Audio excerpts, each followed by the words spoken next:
Buenos días, estimados jóvenes.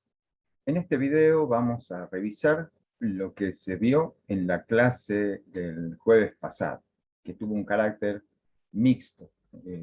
Parte de la gente estuvo presente en el laboratorio y parte siguió desde sus casas por vía de conexión virtual. Como en esas circunstancias el audio se grabó de manera ambiental, no se escuchaba muy bien en algunas partes, y no estaban muy bien coordinados lo que se explicaba en el pizarrón con las diapositivas que se estaban presentando. Bueno, para solucionar los inconvenientes que eso puede haber generado, les presento aquí el desarrollo de la clase, con el mejor nivel de detalle. Bueno, entonces vamos a continuar con el estudio experimental de los sistemas físicos. En este caso seguimos con el sistema masa-resorte, y en esta parte vamos a agregarle a la condición de oscilación la situación de que exista alguna fuerza disipativa que produzca amortiguamiento. Vamos a ver entonces cómo se desarrolla un modelo que contemple el hecho de que además de la fuerza elástica y la fuerza peso, participe una fuerza disipativa. Bien, teníamos el resorte colocado en un soporte vertical. Cuando no teníamos peso aplicado, teníamos la longitud inicial. Ahí el sistema está en equilibrio. Y lo que hacemos a continuación es suspender un cuerpo de masa m conocida. Entonces, el resorte se estira una cierta cantidad, acá indicada con x sub 0, de manera que la fuerza elástica que se produce equilibra la fuerza peso. Aquí no hay movimiento. Una vez que el resorte se estiró la cantidad necesaria para que la fuerza elástica equilibre el peso, el sistema queda en reposo, en equilibrio estático. Lo que se hace a continuación es estirarlo al resorte una cantidad X adicional, es decir, lo volvemos a sacar del equilibrio, y en un instante inicial liberamos el sistema y vemos qué ocurre. Lo que pasa aquí es que al estirar esta nueva cantidad X, aparece una fuerza elástica que ya es mayor que la del peso de la masa suspendida. Entonces va a haber una fuerza neta vertical hacia arriba que intenta llevarlo al sistema de nuevo a la posición de equilibrio. Esa es la fuerza restauradora. Lo que ocurre es que una vez que el cuerpo se mueve y pasa por la posición de equilibrio, tiene una velocidad no nula, entonces continúa moviéndose hacia arriba, el resorte se comprime, la fuerza restauradora actúa en sentido contrario, y así se origina el movimiento de vaivén o de oscilación. Bien, el análisis de este sistema, la suma de fuerzas igualada a masa por aceleración, nos conducía a la ecuación de movimiento del sistema, que era esta ecuación diferencial de segundo orden con coeficientes constantes, que acá está escrita en forma homogénea, o sea, igualada a cero. Habíamos estudiado condiciones para suponer cuál debía ser la solución de esta ecuación. En particular, cuando decíamos que en el estado inicial, cuando x vale 0, el tiempo vale 0, en x del instante inicial, la posición del instante inicial x de 0, es la amplitud a, una constante, es lo que hemos estirado. Acá está indicado simplemente como x. Este sería el estiramiento inicial a que le damos, ¿sí? En ese instante la velocidad es 0, suponemos que ahí lo estamos sosteniendo al cuerpito con nuestra mano, y en el momento que soltamos, ahí comienza a correr el tiempo. Entonces, en ese instante, el sistema tiene una amplitud inicial A, que es el apartamiento inicial del equilibrio, y una velocidad 0. Entonces, la ecuación que satisface, la función del tiempo, perdón, que satisface a la ecuación diferencial es x de t igual a la amplitud inicial A por el coseno de omega por t, donde este omega era la frecuencia angular asociada a la oscilación. Y 2pi sobre este omega nos da el periodo de la oscilación. Es decir, omega vale raíz de k sobre m. Y 2pi sobre omega, el periodo, es 2pi raíz de m sobre k.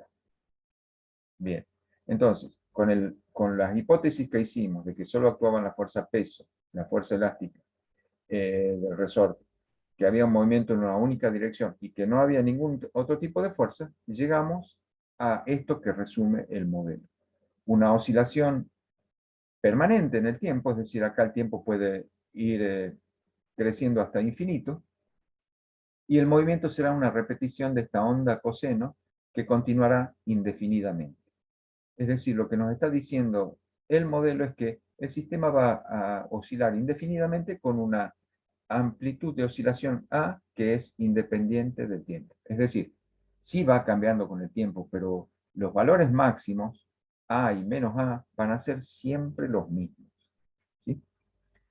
Y el periodo con el que ocurre esta oscilación, es decir, el tiempo característico en el cual el sistema parte de un estado, hace todo un recorrido y vuelve al mismo estado inicial, el periodo viene dado por esta ecuación, 2pi por la raíz de m sobre k.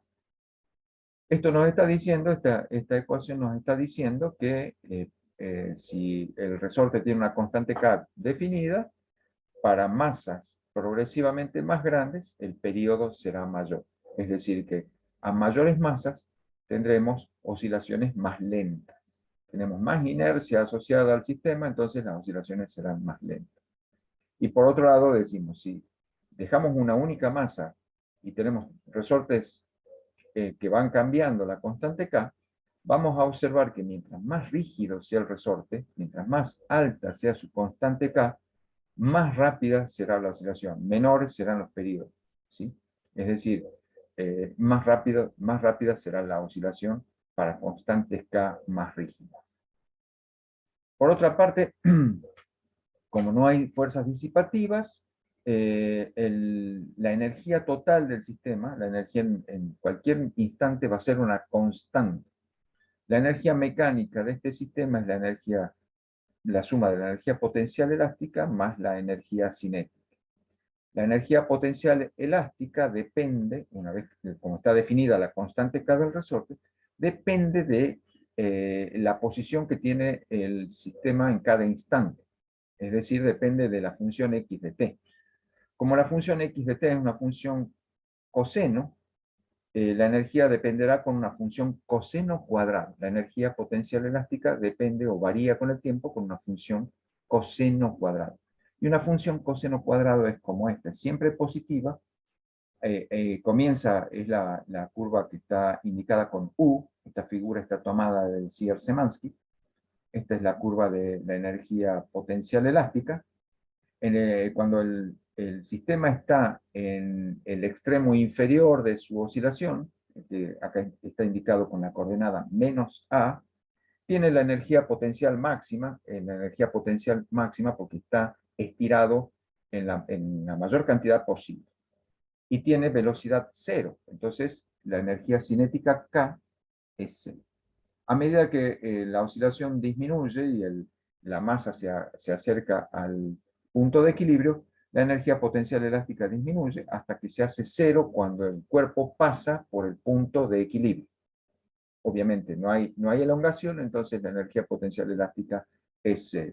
Y cuando la esferita comienza a subir, pasa del punto de equilibrio y empieza a subir, empieza a comprimirlo al resorte, la energía potencial elástica vuelve a crecer. Entonces, esta es la energía potencial elástica. La energía cinética depende de la velocidad. La velocidad depende de la derivada primera de la posición respecto al tiempo. Es decir, que la velocidad viene dada por una función seno, y entonces la energía cinética varía con una función seno cuadrado. Una función seno cuadrado es como esta que se ve aquí, también entre los límites menos a y a.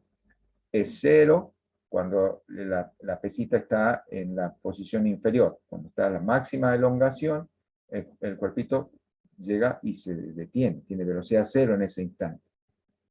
Pero cuando empieza a subir, impulsado por la fuerza elástica, la energía cinética va aumentando.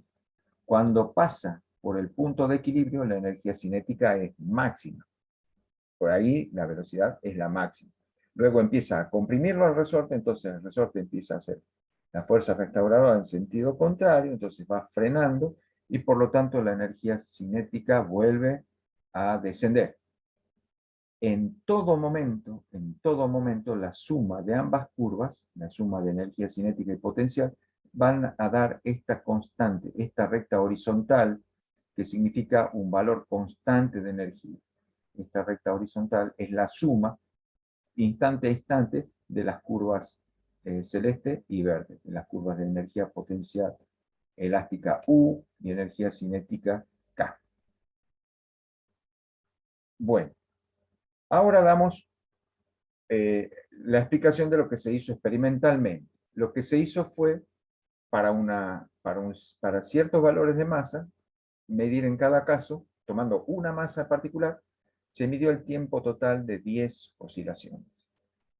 Hemos estimado cuánto valía la incertidumbre con que se determina la masa y la incertidumbre con que se mide ese tiempo total de 10 oscilaciones, del cual se deduce el periodo. Ya vamos a explicar bien. Es decir, medimos el tiempos totales de 10 oscilaciones para distintos valores de la masa, estimamos las incertidumbres asociadas, obtenemos por lo menos 5 pares de valores masa-período, hacemos una representación gráfica conveniente y obtenemos parámetros de la mejor recta. Entonces, de esa manera podemos controlar si este sistema real masa-resorte responde al modelo del oscilador libre. Bueno, para eso hicimos una tabla de valores como esta que está aquí.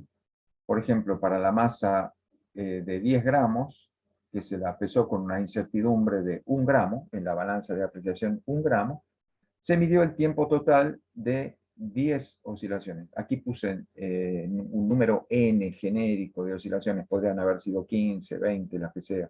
Después vamos a particularizar. Pero si yo mido tiempo total de 10 oscilaciones, estoy midiendo, perdón, un tiempo total de n oscilaciones, estoy midiendo un tiempo que es n veces el período. La incertidumbre con que se mide este tiempo total de n oscilaciones es la incertidumbre de la medición con cronómetro manual, que es el tiempo de reacción promedio de las personas, que dijimos era 2 décimas de segundo. Entonces tenemos mediciones para cada masa, tenemos mediciones de los tiempos totales de 10 oscilaciones con incertidumbres de 0,2 segundos. ¿Cómo obtenemos los períodos y las incertidumbres? Bueno, despejamos de esta ecuación y decimos, bueno, el período para cada masa va a ser el tiempo en el que hizo las n oscilaciones dividido n. Lo que me interesa saber es qué cota de incertidumbre tiene el periodo calculado de esta forma. Bueno, si hacemos la propagación del error aplicando las reglas de propagación del error que conocemos, el error relativo del periodo calculado de esta forma es el error relativo de la medición del tiempo total más el error relativo de la cuenta del número de oscilaciones. Como las oscilaciones se hicieron suficientemente lentas, contamos 10 sin perdernos, sin perder de vista cuántas oscilaciones estaban ocurriendo, el número de oscilaciones tiene incertidumbre 0. No nos equivocamos en la cuenta. Entonces, este término se cancela. Entonces, nos quedaría que simplemente el error relativo del periodo es el error relativo del tiempo total. De allí despejamos la incertidumbre absoluta y nos quedaría que es el error relativo del tiempo total por el valor del periodo, que está calculado acá. Entonces, recordamos que el tiempo total es n veces el periodo, reemplazamos aquí en el denominador tiempo total por n veces el periodo, acá se pueden cancelar periodo con periodo, y llegamos a la conclusión entonces de que la incertidumbre absoluta del periodo calculado de esta manera es la incertidumbre de la medición del tiempo total dividido el número de oscilaciones que hemos contado.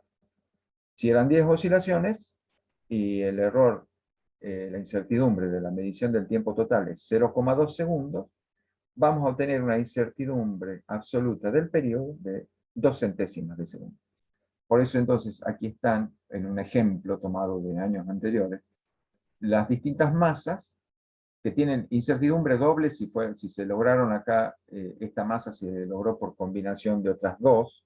Entonces, al sumarse las masas, la masa total tiene incertidumbre doble. Aquí están los periodos, que son los tiempos totales de 10 oscilaciones dividido 10, y acá están las incertidumbres de esos periodos calculados como acabamos de explicar. Bien, Tenemos entonces ya información experimental, tenemos datos experimentales. Lo que queremos saber es si este sistema experimental que nos dio estos datos está respondiendo al modelo del oscilador Lie. ¿Podré tratar al sistema masa-resorte real como un sistema masa-resorte ideal, modelo? Bueno, ¿cómo haríamos eso? Lo que se sugirió en clase es que deberíamos hacer alguna representación gráfica de estos datos, del periodo como función de la masa, y ahí debería estar la pista de si está respondiendo o no al modelo, ¿sí? Bien, pero si hacemos la representación gráfica del periodo en función de la masa, así directamente, los puntos experimentales se acomodan en el plano, sugiriendo algún tipo de curva cóncava hacia abajo. Uno podría decir, bueno, aquí tengo una dependencia que parece la que debiera ser, pero yo estoy seguro que esta es una curva donde el periodo es proporcional a la raíz cuadrada de m. ¿No podría ser esto también un arco de una curva polinomial de grado n que dependa de potencias enésimas de la masa y que también pasen por estos puntos? ¿No podría ser alguna forma, una combinación de una curva exponencial o logarítmica o una función hiperbólica? ¿No podría ser alguna otra cosa que no sea raíz de m? Y bueno, siempre nos queda la duda. En realidad uno puede hacer pasar infinitas curvas por un conjunto discreto de puntos del plano. Uno puede pensar en polinomios de grado n, que en alguna parte de ese polinomio pasen por los puntos experimentales que yo tengo. Después hacen cualquier otra cosa, pero en el tramo en que yo estoy considerando, un polinomio de grado n también puede cumplir con la condición de pasar por estos puntos. Entonces, esto no sería una prueba conclusiva. ¿Cuándo puedo decir que tengo una prueba conclusiva? Bueno, si yo puedo llevar a una representación lineal y puedo obtener una recta que pase por los puntos, esa recta sí sería única. Entonces, para eso introducimos los denominados cambios de variable. Permiso. ¿Qué es un cambio de variable? Es alguna operación matemática que yo haga con la ecuación original que me lleve a una relación donde haya nuevas variables que tengan entre sí una o dos nuevas variables que tengan entre sí una relación de tipo lineal. Aquí tengo el caso. Por ejemplo, a la ecuación del periodo, que es la que estamos poniendo a prueba, la elevo al cuadrado. O sea, elevo ambos miembros de la ecuación al cuadrado. Entonces, me queda esta relación, que el periodo al cuadrado es 4pi al cuadrado por la masa sobre la constante K. Si yo reordeno, como K es una constante, la puedo agrupar con la constante 4pi cuadrado. Y acá me queda una relación que dice que el cuadrado del periodo depende linealmente de la masa. ¿Sí? Entonces, adopto una nueva variable que voy a llamar z igual al cuadrado del periodo. Y esa nueva variable z es una función lineal de la masa en donde la constante, digamos, lo que representaría la pendiente de la recta en el plano zm, es la constante 4pi al cuadrado sobre k. ¿Cuánto vale la incertidumbre de esta nueva variable z? Bueno, haciendo la propagación del error, este sería el error relativo, es 2 veces delta de t sobre t, o sea, el error, la incerteza relativa del periodo multiplicada por 2. Si despejamos de acá, paso z multiplicando y recordando que z es t al cuadrado, nos queda que la incertidumbre delta de z es 2 veces t por delta de t. Es decir, la incertidumbre de esta nueva variable z no es única para todos los puntos experimentales, porque la incertidumbre de cada punto depende del valor, perdón, la incertidumbre de cada valor de z depende del valor particular del periodo. ¿Sí? O sea, aunque el periodo tenga una incertidumbre igual para todos los casos, cada periodo ha sido distinto para cada masa. Entonces, tendremos una incertidumbre delta de z distinta para cada valor de z. Entonces, ¿cómo procedemos? Bueno, extendemos la tabla de valores que ya teníamos, donde ahora incorporamos las columnas de z y delta de z. ¿Sí? Por ejemplo, para la primera masa de 10 gramos, habíamos obtenido un periodo de 0,78 segundos con una incertidumbre de 0,02 segundos. ¿Cómo se calcula el correspondiente valor de z? Bueno, elevando ese periodo al cuadrado. Al elevarlo al cuadrado me quedan muchas cifras significativas, ¿sí? Las dejo muchas cifras, no sé si son significativas, pero las dejo provisoriamente. No hagamos ningún redondeo a priori. O sea, de entrada no digamos, no, estas no son significativas, acá tengo que cortar. No cortemos esta serie de decimales hasta no haber calculado el delta de z. Cuando yo calcule el respectivo delta de z de esta variable, entonces sabré hasta dónde tengo que conservar cifras. Entonces procedamos. Calculo delta de z. Es 2 veces el periodo por la incertidumbre del periodo. Es decir, 2 por 0,78 por 0,02. Eso me da este número que redondeado a una sola cifra significativa es 0,03 segundos al cuadrado. Quiere decir entonces que a este valor de z lo tengo que eh, tomar solamente hasta la centésima. ¿Ven? Bueno, como tengo que cortar aquí en las centésimas, pero el número que sigue es un 8, aquí podré redondear a 0,61. Entonces, el primer valor de z aquí es 0,61 segundos y la incertidumbre 0,03, perdón, 0,61 segundos al cuadrado y la incertidumbre 0,03 segundos al cuadrado. Bueno, de la misma manera procedemos con todas las otras masas en sus respectivos periodos, elevamos al cuadrado, tomamos las cifras que son significativas de acuerdo a la incertidumbre, y ya tenemos nuestro nuevo conjunto de valores, de pares ordenados que tendremos que representar gráficamente. ¿Qué deberemos representar gráficamente? Z, esta columna de valores de Z, como función de la masa. Z con sus respectivas barras de incertidumbre y la masa con sus respectivas incertidumbres. Cuando construimos ese gráfico tenemos algo similar a esto que está hecho aquí con Excel. Si lo hacen en papel milimetrado, les tiene que dar similar, ¿sí? Y entonces vemos que ahora sí, los puntos en el plano ZM, es decir, los valores de Z en función de la masa, se han acomodado en el plano de manera que yo puedo trazar una recta que los conecte a todos. Quiere decir entonces que es cierto que experimentalmente este sistema responde a la ecuación, perdón, responde a la ecuación t cuadrado igual a 4pi cuadrado sobre k por m. Estoy encontrando experimentalmente esta dependencia lineal entre el cuadrado del período y la masa.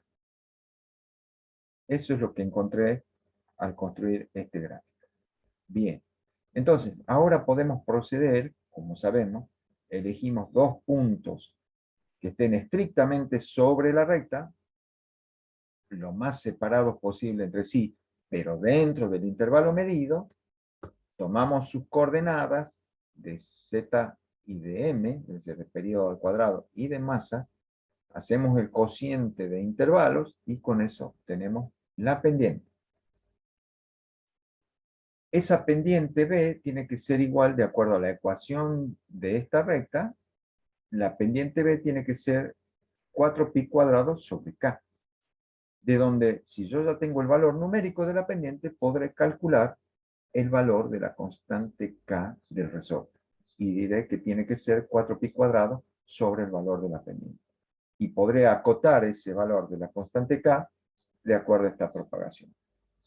Como nosotros habíamos hecho una determinación de este mismo resorte usando ley de Hooke, podemos controlar si dentro de la incertidumbre experimental el valor de k que surge de esta ecuación se corresponde con el valor de k encontrado por ley de Hooke.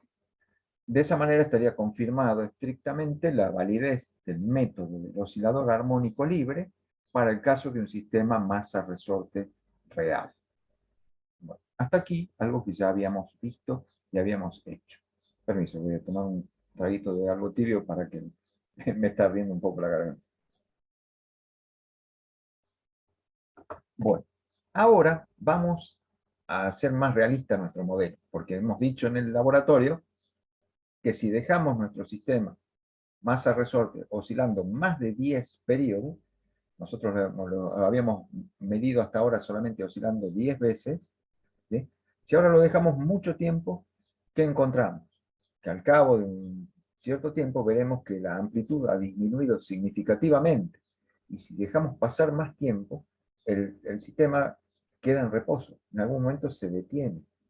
Es decir, que la energía del sistema se pierde y eso quiere decir que está interviniendo algún tipo de fuerza disipativa. Entonces vamos a dar un paso más y vamos a plantear un modelo que incluya una fuerza disipativa. Entonces vamos a estudiar el sistema masa-resorte como un oscilador armónico amortiguado. Este va a ser el modelo que vamos a desarrollar. Aquí tenemos una representación esquemática de cómo sería un sistema amortiguado. Aquí está puesto de manifiesto claramente. Hasta aquí el sistema masa-resorte más o menos como lo hemos manejado nosotros, ¿no es cierto? El resorte fijo de un extremo y en el extremo libre suspendido un cuerpo de masa m. Pero aquí se agregó esta especie de émbolo, una barrita vertical con un disco que está sumergido en un recipiente que tiene un fluido. Esto está hecho no porque así haya sido nuestro sistema experimental, sino que es una representación esquemática que pone bien en evidencia que parte del sistema está en contacto con un fluido y ese fluido produce algún tipo de interacción que le quita energía al sistema. Bueno, lo que está escrito acá en este dibujo, que está tomado del libro de Sears, del curso de física de Sears, la edición de los años 70, que quizá sus abuelos o sus padres han usado para estudiar ingeniería, es el libro de Mecánica, Movimiento Ondulatorio y Calor de Francis W. Sears. Este es el Sears original que después se convirtió en el Sears-Szymanski, ¿sí? Esta figura está tomada de ese libro. Bueno, decíamos, aquí la interacción de este disco unido a la masa con el líquido que está dentro de este frasco produce una fuerza que se llama fuerza viscosa o fuerza de roce húmedo.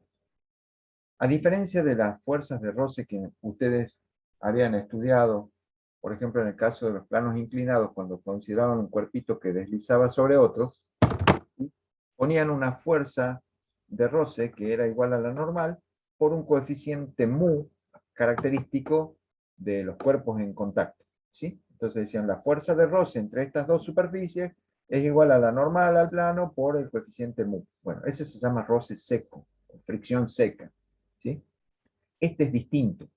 En este, en la interacción, es decir, la pérdida de energía mecánica del sistema oscilante, tiene que ver con el hecho de que esta parte del sistema que se mueve dentro del fluido, esta parte del sistema que se mueve del fluido, tiene que vencer las fuerzas de atracción entre las moléculas de ese fluido.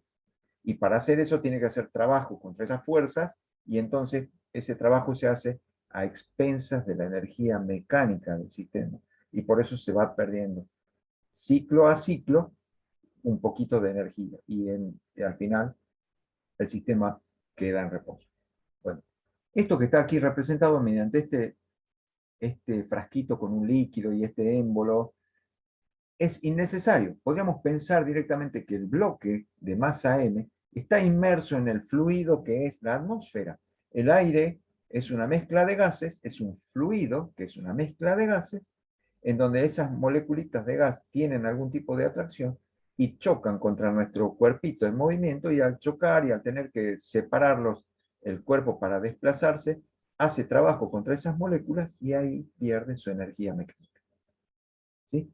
Entonces, esto es una representación esquemática para poner de manifiesto que existe una fuerza viscosa, pero podemos pensar simplemente en nuestro cuerpito moviéndose en el aire, y esta vez vamos a considerar que el aire existe, está ahí, es un fluido y tiene una fuerza viscosa, y vamos a ver a qué nos conduce ese modelo. Bueno, entonces, los supuestos que define este modelo es, como siempre, que nuestro resorte es homogéneo, o sea, el material no presenta ningún tipo de defectos ni irregularidades, y su geometría también es homogénea. O sea, el diámetro del alambrecito es uniforme a lo largo de todo el resorte, las espiritas son todas iguales, todas las vueltitas tienen el mismo diámetro, todas están separadas la misma distancia, entonces tenemos un resorte que es homogéneo en composición y en geometría, ¿no? Además, consideramos que las dimensiones de este cuerpo, que acá está puesto como un bloque muy grande, ¿sí? Acá está puesto como un tremendo bloque, vamos a considerar que esa masa está concentrada realmente en un punto, porque vamos a considerar que es un punto el que se desplaza, ¿sí? Podemos pensar que todo este bloque está representado por su centro de masa, ¿sí? Vamos a considerar también que siempre el sistema oscila en una sola dirección, por eso la única variable que tenemos acá es la variable X, es un movimiento unidimensional, y esta vez vamos a considerar que van a estar presentes la fuerza elástica, la fuerza peso, y además una fuerza viscosa que la vamos a suponer directamente proporcional a la velocidad. Aquí está escrito en esta figura del Sears. La fuerza viscosa acá está puesta como una F minúscula. Y acá dice que es igual a menos una constante v por la velocidad. ¿Por qué el signo menos? Porque la fuerza viscosa es siempre opuesta a la velocidad. Entonces, esa va a ser nuestra hipótesis. Y al hacerlo, al incluir esta fuerza viscosa, que acá la voy a llamar F sub v, para mantener la notación del Sears-Szymanski, no del Sears original, ¿no? Podemos decir entonces que nuestra fuerza viscosa es igual a menos esta constante v por la derivada primera de la posición respecto del tiempo, que es la velocidad, ¿sí? Y a esta constante de proporcionalidad v, que nos da el módulo de la fuerza viscosa, le llamamos el coeficiente de amortiguamiento. Bien, la incluimos en la suma de fuerzas. Aquí está la fuerza elástica, aquí está la fuerza viscosa, y eso igual, la fuerza neta igual a fuerza elástica menos fuerza viscosa, igual a masa por aceleración.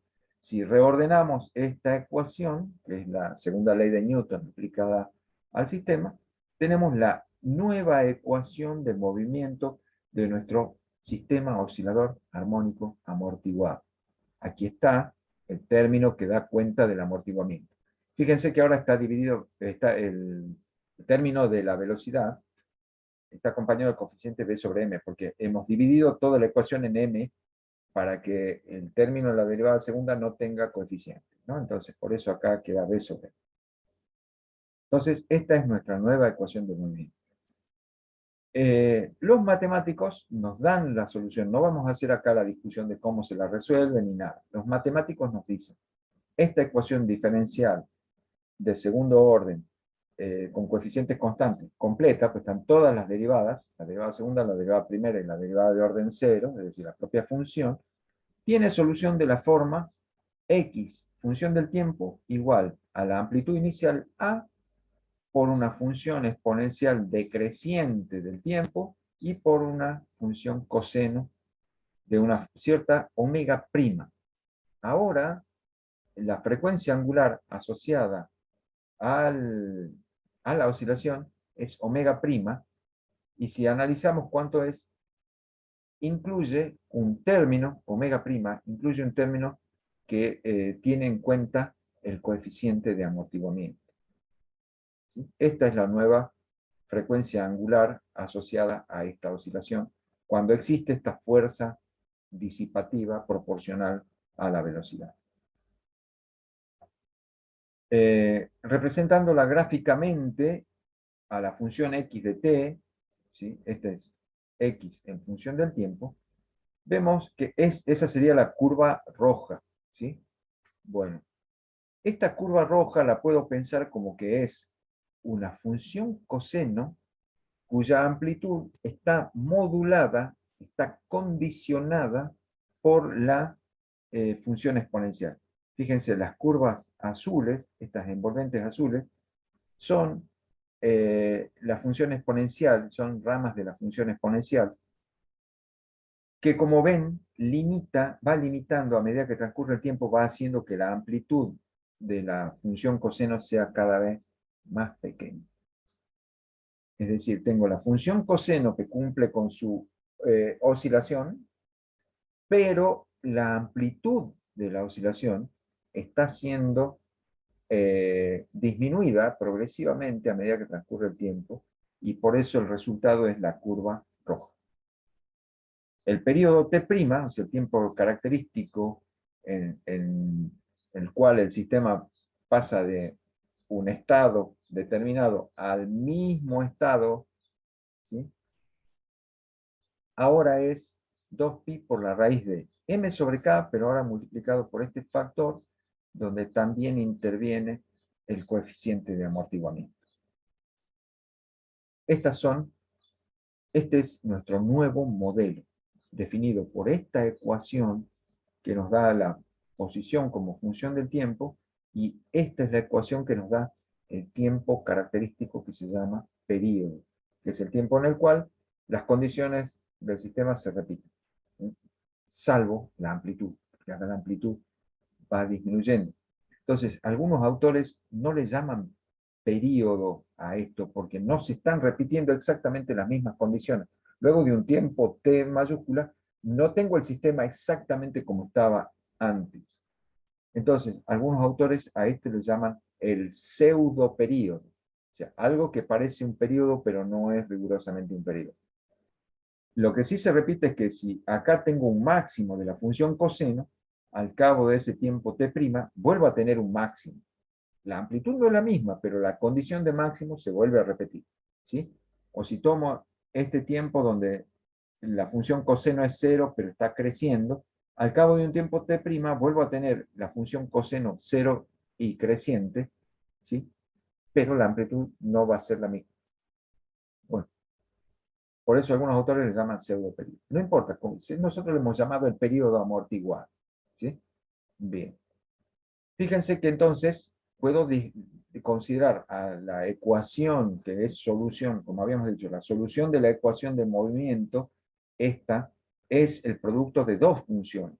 Una que me da la amplitud, la función a por e a la menos b sobre 2m por t, es la función amplitud, es función del tiempo, una función exponencial decreciente del tiempo. Y la parte ondulatoria, que es la función coseno de omega prima t. La combinación de ambas es lo que da la función posición como función del tiempo.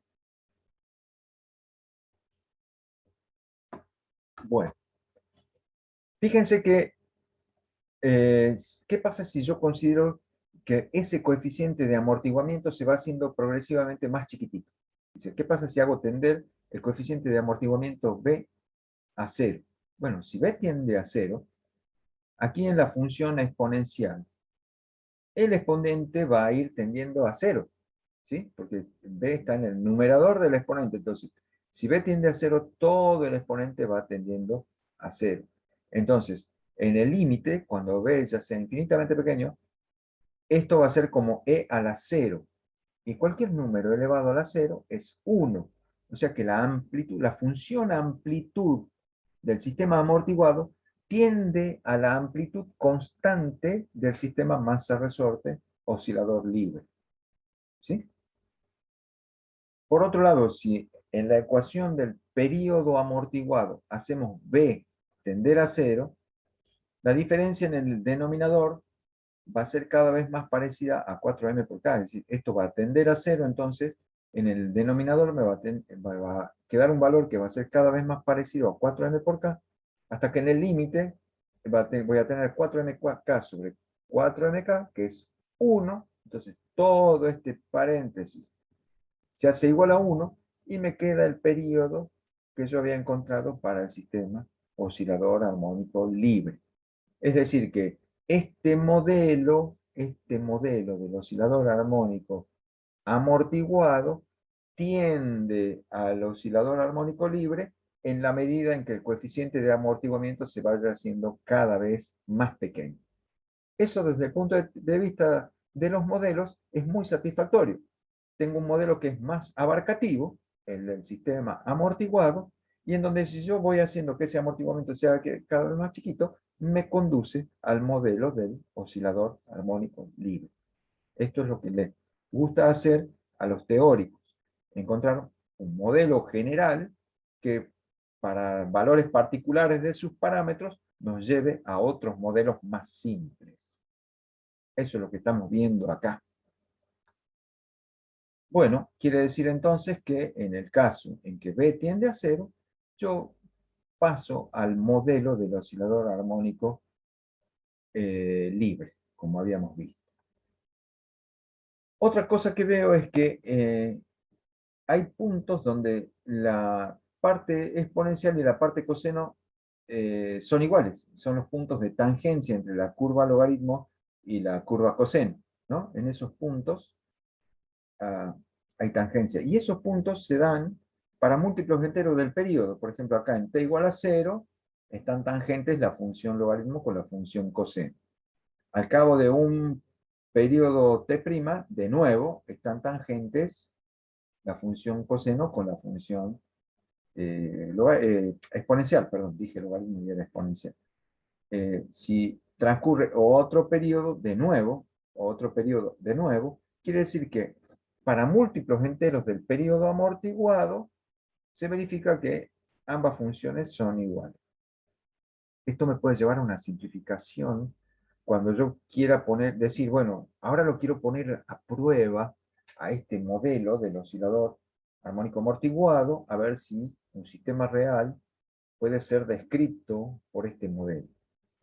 Entonces, para probar si nuestro sistema real, del cual hemos tomado datos, ¿sí?, se comporta como un oscilador armónico amortiguado, perdón, acá ya debería decir amortiguado, quedó libre en el título, pero este es amortiguado. Vemos que para múltiplos enteros del periodo, en la ecuación que nos da la posición como función del tiempo, si tomo múltiplos enteros del periodo, la función coseno de un múltiplo entero del periodo, va a quedar así porque el periodo es 2pi sobre omega prima. Entonces, n veces t' es n veces 2pi sobre omega prima. Entonces, se cancela la omega prima con omega prima y me quedaría el coseno de 2npi, con n un entero que va de 0, 1, 2, 3. ¿Y qué pasa con el coseno de npi?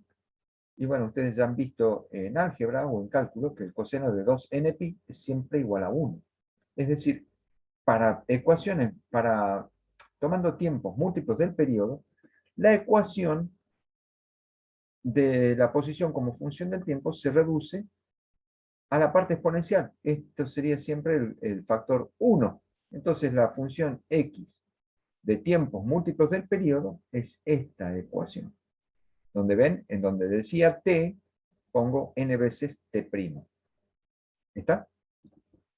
Bueno, si eso es así, yo podría incorporar el periodo amortiguado t' dentro del exponente constante y me quedaría una función de n. ¿Sí? Es decir, que la amplitud de la oscilación o la posición del cuerpo que está suspendido del resorte para tiempos múltiplos del periodo depende directamente del número de periodos que voy contando, es decir, el número de oscilaciones. Una consideración que podemos hacer en este caso sobre la energía es la siguiente. Dijimos que hay una fuerza disipativa, entonces aquí la energía no se conserva. No vamos a hacer el estudio de la variación de la energía. Lo que voy a decir es nada más que en la razón de cambio de la energía, es decir, se puede hacer un análisis que creo que está hecho en el CRC+. La razón de cambio de la energía total del sistema es igual a menos la constante de amortiguamiento por el cuadrado de la velocidad. ¿Sí? Es decir, que mientras mayor sea el coeficiente de amortiguamiento, más rápidamente disminuirá la energía del sistema. El signo menos quiere decir que la razón de cambio es negativa, quiere decir que se va perdiendo energía. Y mientras más grande sea B, más rápidamente se perderá energía, más rápidamente disminuirá la amplitud con el tiempo. ¿Sí? Y si B tiende a cero, si B tiende a cero, la razón de cambio de la energía respecto del tiempo será igual a cero. Es decir, la energía será una constante. ¿Sí? Bueno, esto no nos interesa mucho, solamente este comentario de que efectivamente en este modelo tenemos una forma de decir qué tan rápido va a disminuir la energía total. Dependerá de cuánto valga el coeficiente B. ¿Sí? Bueno, esto podemos decir que es la potencia, porque energía por unidad de tiempo es la potencia, ¿no es cierto? Entonces esto es la potencia de pérdida.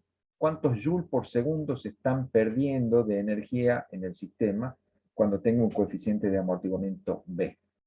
Esto no lo habíamos comentado en clase, pero aprovecho que está porque está en el CIER-Szymanski, entonces lo pueden leer ahí y no es difícil de entender. Bueno, entonces, vamos a concentrarnos en lo que queríamos, que es verificar experimentalmente si nuestro sistema masa-resorte, que es ese que teníamos ahí en el laboratorio, se comporta como un oscilador armónico amortiguado. Entonces, lo que vamos a hacer es mirar, observar la amplitud. Una vez que lo pongo a oscilar al sistema, empiezo a contar el tiempo desde el momento en que lo suelto al sistema, ¿sí? Voy a mirar, no lo voy a mirar instante a instante, voy a mirar solamente a múltiplos enteros del periodo. Voy a mirar cómo va cambiando la amplitud en cada periodo. No me interesa qué pasa en los puntos intermedios, sino una vez que lo suelte, lo dejo oscilar una amplitud entera, una oscilación entera hasta que vuelve a la misma posición y ahí me fijo cuánto cambió la amplitud. Eso se puede hacer, por ejemplo, tomando un video de la oscilación, filmando el sistema oscilante, de manera que después del video yo pueda mirar cuadro por cuadro cómo fue cambiando la amplitud con el tiempo. O bien puedo hacer, como hicieron algunos en el laboratorio, es en la escala vertical del soporte poner distintos valores de amplitud prefijados por ustedes mismos, ¿sí? Por ejemplo, si la amplitud inicial era 10 centímetros, ponen marquitas a 8 centímetros, a 6 centímetros, a 4 centímetros, a 2 centímetros, y lo que hacen es contar cuántas oscilaciones le lleva al sistema pasar de 10 centímetros de amplitud a 8. Después cuántas más de 8 a 6. Después cuántas más de 6 a 4. Y así sucesivamente. De esa manera tendríamos entonces pares de valores de distintas amplitudes como función del número de oscilaciones. Esa sería una manera de adquirir datos experimentales para ver si se cumple el modelo. ¿Y cómo vamos a procesar la ecuación? ¿Cómo vamos a hacer para saber si esos datos experimentales coinciden con el modelo? Bueno, vamos a hacer el siguiente desarrollo matemático con esta ecuación. Vamos a tratar de llevar esto a una función lineal, porque aquí no tengo nada que dependa linealmente con nada, ¿no es cierto? Tengo que la posición como función del múltiplo del periodo es una función exponencial. Bueno, el primer paso que vamos a hacer es tratar de que en el segundo miembro me quede la función exponencial pura. Entonces, a este coeficiente lo vamos a pasar al primer miembro. Estoy en esta situación. He pasado A dividiendo al primer miembro. Entonces tengo aquí el cociente de la amplitud en un instante dado, un múltiplo n del periodo, dividido la amplitud inicial que yo le di, que es un parámetro conocido, porque yo elijo cuánto vale A. Eso me queda igual a esta ecuación, ¿sí? Igual a E a la menos B sobre 2M por N por T. Este cociente de la amplitud para un instante cualquiera, en particular para algún instante múltiplo del periodo, dividido la amplitud inicial, le podríamos llamar la amplitud relativa. porque es justamente la relación entre cuánto vale la amplitud en este momento respecto de cuánta era la amplitud al comienzo. Entonces, ese cociente me dice qué fracción de amplitud me va quedando al cabo a medida que va transcurriendo el tiempo. Entonces, es una amplitud relativa. Bueno, ahora podemos tomar el logaritmo neperiano en ambos miembros. Al tomar el logaritmo neperiano en ambos miembros, desaparece la función exponencial. Si tengo el logaritmo neperiano en el primer miembro, igual al exponente del segundo miembro. ¿Sí? Porque el logaritmo de la función exponencial es el argumento de la función exponencial, ¿no es cierto? Entonces directamente el exponente. ¿Pero qué problema tengo? Bueno, ya tengo una relación de tipo lineal. Fíjense, esta cantidad que se llama logaritmo neperiano de la amplitud relativa de oscilación es menos esta constante por el número n de oscilaciones que yo dejé hacer al sistema. Y es una relación de tipo lineal, ¿sí? Porque esto es un número que va variando linealmente con el número n de oscilaciones. Pero lo que no me gusta aquí es este signo menos. Esto significaría una pendiente negativa si voy a pensar en una relación en una recta. Y yo no quiero pendiente negativa. Entonces, ¿qué hago? Bueno, aplico una propiedad de los logaritmos, que si yo al logaritmo de un cociente lo invierto al cociente, en vez de tomar x sobre a, tomo a sobre x, el logaritmo de un cociente se invierte, cambia de signo si yo invierto el cociente. Entonces, aquí, si yo invierto el cociente, voy a tener un cambio de signo, va a aparecer un signo menos, que se va a cancelar con este signo menos, y nos va a quedar una relación positiva. Entonces, hacemos eso. Invierto el argumento de la función logaritmo, eso es lo que hicimos acá, hemos invertido el argumento de la función logaritmo, entonces cambia de signo, el signo menos que salió de acá se cancela con el signo menos, y me queda esta relación lineal. Ahora, lo que tengo de argumento de la función negativa es el inverso de la amplitud relativa. ¿Sí? Ya no es la amplitud relativa, es el inverso de la amplitud relativa.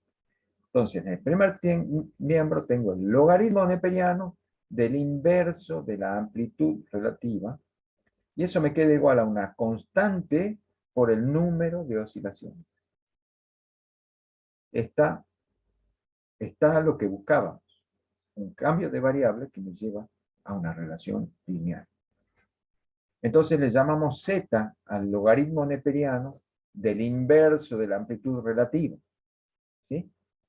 Entonces, esa nueva variable z depende linealmente del número n de oscilación.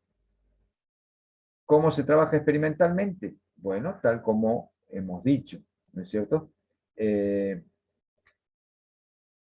Primero lo que vamos a hacer es determinar cuánto vale nuestro periodo T', ahora que decimos que vamos a tener en cuenta que nuestro sistema es amortiguado. Entonces, vamos a medir T'.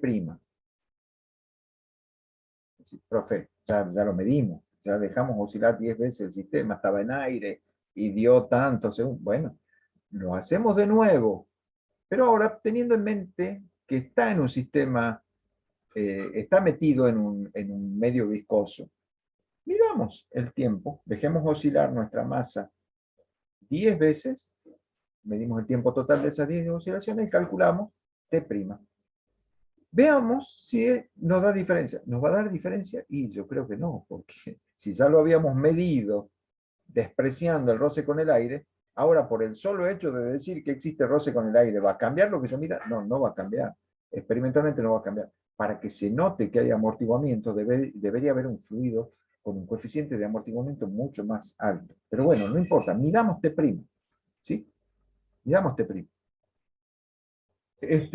Aquí dice elegir el valor de amplitud inicial A para cada medio, porque esto estaba pensado para que ustedes hicieran distintos experimentos, poniendo la masa, dejándola oscilar primero en aire, después sumergiéndola en alcohol, después sumergiéndola en agua, después sumergiéndola en glicerina, pero no hicimos para distintos medios, lo hicimos solo para el aire.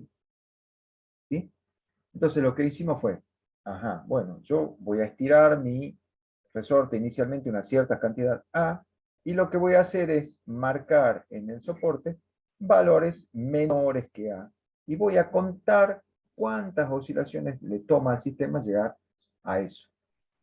O bien voy a tomar un video, voy a filmar la oscilación, y voy a ver en los cuadros que correspondan a los distintos periodos a cuánto ha ido disminuyendo la amplitud. De un modo o de otro voy a tener pares de valores de amplitudes x de t en función del número de oscilaciones. ¿Sí? Bueno, entonces lo que hay que hacer es calcular para cada valor de x sub i que hayan medido, ¿sí? Tienen que hacer el cociente de la amplitud inicial sobre ese x sub i. Le sacan el logaritmo natural y ahí ya tienen el valor de z. ¿Sí? Ahora, ¿cuánto vale la incertidumbre que le asocio a este valor de z? Que depende de cuánto vale el x sub i particular que estoy midiendo. Por ejemplo, si yo le di una amplitud inicial A de 10 centímetros y voy a estudiar cuántas oscilaciones tiene que hacer el sistema para que se reduzca a 8 centímetros, x sub i va a valer 8, a va a valer 10. Entonces voy a tener acá el cociente 10 sobre 8. ¿Y qué incertidumbre le tengo que poner ese valor? Bueno, esta es la propagación del error. Esto es algo que ustedes no habían visto y no saben, pero vamos a decir que la incertidumbre absoluta de este valor de z calculado así viene dado por la incertidumbre relativa de A más la incertidumbre relativa de cada x sub i. ¿Sí? Es raro porque ustedes están viendo acá una incertidumbre absoluta como la suma de dos incertidumbres relativas. Bueno, eso pasa porque está la función logaritmo de por medio. ¿Sí? Pero esto es correcto. Así van a calcular las incertidumbres de cada valor de C. Bueno, entonces ustedes completan la tabla de valores, tal como se indica aquí, con los datos que ustedes han tomado en el laboratorio, y luego hacen la representación gráfica de Z como función de N. Y si todo sale bien, si todo salió bien, los puntos experimentales en el plano ZN deberían acomodarse de manera que yo pueda conectarlos a todos mediante una línea recta. Bien, ese es el trabajo. Entonces, como ustedes ya tienen los datos, lo que tienen que hacer es procesar. Bueno, espero que este video les haya sido útil. Si quieren consultar bibliografía, principalmente el Sears-Zemansky, pero si tienen acceso a otros libros, por ejemplo el Sears viejo, Sears de mecánica, ahí tienen un lindo texto clásico para leer, si tienen tiempo, si pueden. Y si pueden acceder a un libro que se llama Mecánica Elemental del físico argentino Juan Roederer, es un texto hermoso, pero bueno, sabemos que la situación es difícil, tenemos poco tiempo para hacer muchas cosas, no todos tienen acceso a los libros, pero por ahí lo pueden encontrar en las bibliotecas virtuales de algunas universidades argentinas. Pueden acceder, puede ser que por la pandemia les permitan el acceso a bibliotecas virtuales de la Universidad de Buenos Aires o de la Universidad de Córdoba. Vean si aquí mismo en la biblioteca de la UNT está el libro de Juan Roederer y vean el capítulo de las oscilaciones. Bueno, esto es todo, estimados jóvenes. Les agradezco la atención y espero que este video les resulte de utilidad. Hasta el jueves que viene.